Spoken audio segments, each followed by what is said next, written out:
திமுக அப்பெல்லாம் ஏன் கேட்குறீங்க? அதிமுக ஆட்சியில் பண்ணிருக்கலாமே. ஆணையம் போடாம கொலை வழக்கு போட்டுக்கலாமே. ஏன் செய்யல? ஏன்னா நாட்டுக்கு உண்மை என்னன்னு தெரியும். அதனால திமுக அதிமுக ஒன்று தான். நடுவில் கொஞ்சம் பக்கத்தை காணுங்கிற மாதிரி நீட்டுக்கு நீங்க உள்ளிட வச்சுட்டு சொல்றீங்க. அனிதா உள்ளிட்ட பிள்ளைகள் இறந்து போனதுக்கு காரணம் யாரு? நீங்க ஓராண்டு காலம் உங்க மசோதாவை அந்த தீர்மானத்தை பாஜக அரசு நிராகரிச்சுங்கிற விவரத்தையே ஓராண்டு காலம் சொல்லாம மூடி மறைச்சிங்க. அப்ப அதிமுகவுக்கும் திமுகவுக்கும் பெரிய மாறுபாடு இல்லை. அதே போல திமுக மாநில சுயாட்சின்னு பேசுது. மத்திய அமைச்சரவையில் இந்தியாவிலே அதிகப்படியான ஆண்டுகள் அங்கம் வச்ச ஒரே கட்சி திமுக தான்.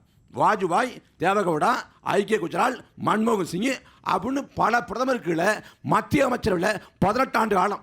குறிப்பாக சொல்லணும்னா 99 தொடங்கி 2013 வரைக்கும் தொடர்ச்சியாக 14 ஆண்டு காலம். இந்த 18 ஆண்டு காலத்தில் இந்த ஆளுநர் பதவியை நீக்கிறதுக்கு, ஆளுநர் மசோதாவுக்கு ஒப்புதல் தருவதற்கான காலக்கெடுவை நிர்மாணம் பண்ணுறதுக்கு ஏதாவது நீங்கள் திரும்ப தூக்கி போட்டிருக்கீங்களா? அதிமுக ஆட்சி காலத்தில் நீங்கள் ஆளுநர் கிளம்புவீங்க, உங்கள் ஆட்சியில் மாநில சுயாட்சிங்க. மத்திய அமைச்சர்கள் 18 ஆண்டுகள் அங்க வச்சப்ப வாஜ்பாய்கிட்ட, மன்மோகன் சிங்கிட்ட ஆட்டுக்கு தாடியதுக்கு நாட்டுக்கு ஆளுநருக்கு ஆளுநர் பதவி நீக்கன்னு கேட்டது உண்டா? 2004 2009 காலகட்டத்தில் பெரும்பான்மை இல்லாத காங்கிரஸை தாங்கி பிடிச்சது திமுக.